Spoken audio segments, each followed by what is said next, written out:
world, the humanitarian crisis in Ukraine, it keeps growing. Now more than 2.2 million people fleeing the country.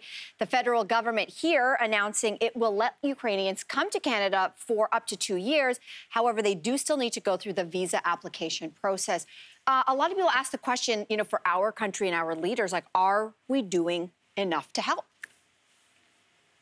Well, I think we can and should celebrate our response to this crisis, which an Ottawa immigration lawyer said was the broadest and fastest set of immigration measures she's seen in her 30 years. But then I also think we can ask questions about why other displaced communities in crises haven't received the same response. I think questioning this and celebrating at the same time is a healthy thing to do. Yeah. I mean, it is interesting because you're right. I mean, it's obvious to note that there is a difference in what we've seen in quite the swiftness of this response, and people have been criticizing the government. It's important to note that there's a difference between permanent versus temporary. This does not, maybe excuse all of the swiftness, and maybe I raise the point because I imagine that the majority of these people, they don't want to stay here. Imagine if something like this happened to us. We might go somewhere. They want to go home. We want to go home, right? And so if they're just here for a temporary status, that would be different than many parts of the world who come here as refugees and want permanent residency status. It's just worth noting. Yeah. Yeah. What do you think, Lainey? I think that's a good point, Cynthia, and I think that is for sure a difference that people have pointed out, that Ukrainians are seeking temporary status here, whereas people from Afghanistan, for example, probably will stay here permanently. But on that note, I don't know why the same resources to expedite can't be put in for people who actually will stay here permanently and change and affect and contribute to this country. You'd think you'd want to make it faster for long-term future citizens to get their footing, to come here, to start their lives and start contributing to our society. So I think that's also what's confusing about it with the temporary versus permanent status thing. I think I totally agree, Lainey. If I can just add in one quick thing, Mel, the idea that the Ukrainians are being fast-tracked and they're offered open work permits.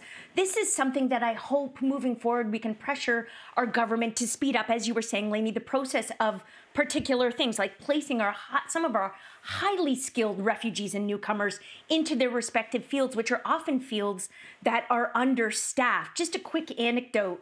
My best friends here in Hamilton, they met a woman at a local laundromat. She works there, and she's a newcomer from Colombia, and she's an OB-GYN who has delivered more than, I think, 1,000 babies. And she can't work in her industry. She's got to go back to school for 7 years, find that money. She has to find money for the work permit. She's got lawyer's fees. She couldn't even help administer vaccines at clinics. So I just hope, this highlights something that we can speed it up. That's not new, Jess. Yeah, exactly. It's certainly not new. new. This has been this made me think of Jasek's family. So they left Poland when things were going south in Poland in the 70s, and they spent a year in Austria waiting for the paperwork from Canada to come through. So that was a year in Austria, and then they were placed by the Canadian government in Campbell River, British Columbia, in a Polish community, where Jasek's father, who was educated and officially an engineer in Poland, and his mother, an architect in Poland, had to work the docks. And that was for many years until they were able to get certification in Canada to contribute in the professions that they were trained for. So this was in the 70s and the 80s. So just to your point, there's been, 40 years to figure this out? What's taking so long? I think what we're all dancing around, though, is that, at least particularly with this issue, is potential discrimination and differential treatment among the groups. And the big question behind that then is why.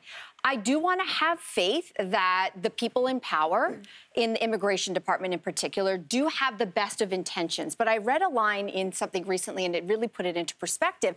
And that is intentions versus the actual ability to have sufficient resources to actually process the number of people around the world that are displaced and want to come to Canada.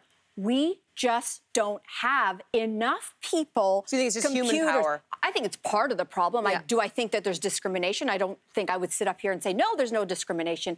We know it seeps into every facet of our lives. But I think when there was a line that I read and it said, if we're putting everybody at the front of the line, then nobody's at the front of the line. And a lot of people have talked about, you know, the Afghans where we have promised 40,000 Afghans to resettle here in Canada. I don't think we've even hit the 8,000 mark yet. But is that just discrimination, or is there something else at play? If you take a look at what's happening, the Taliban runs Afghanistan. And when you talk about things like trying to do security checks, trying to get medical documents, trying to get your hands on a passport, trying to be able to even have direct communication with someone who wants to come to Canada, it's not easy. It's a mess. It's there. bureaucracy. It's red tape. But it's not just red tape. No, I think, like, think about it. How do you do a security check on someone whose house was blown up and they have no passports or documentation for them and their family? For sure. Like, we're not. I love that Canada has an open door policy, but you have to have measures in place for everyone coming here. But yes, of course, it's been expedited for the Ukrainians right now, as it should be. But I think what we're all saying is how do you make it equitable so that it's fast for everyone when you have a finite number of resources? You know what's been interesting is to watch how Canadians in particular, actually people around the world, have been rallying together to sort of maybe circumvent some of this red tape of which they have no control over, which is to go directly to people in Ukraine and actually help them. So like Airbnbs, people have, it's something like within 48 hours, over the course of 48 hours, more than 61,000 nights were booked at Airbnbs. These are from people who have no intention of going to Ukraine, obviously, but wanted to make sure that they would get money right in the hands. Same thing goes with Etsy. People have been finding designers and artisans from Ukraine and the surrounding areas and actually just giving them direct money. And I think this, same with, I think, ride-sharing programs and so on. I think this really speaks to this idea that, of course, Canadians and people around the world want to do something to help, but maybe this puts a face, you get to directly communicate with someone on the other side, which I think is just a really beautiful thing. Beware, though, you have to do your research, because there are, of course, there are scams going on as well. But I do think that this is a really interesting thing that we're seeing because people want to help. Yeah, and my dad has a saying, don't stop people from doing a good thing. It's so complex and it continues to unfold. It's a tragedy all around. So I think a lot of us are just feeling, what else can we do? Fair question to ask.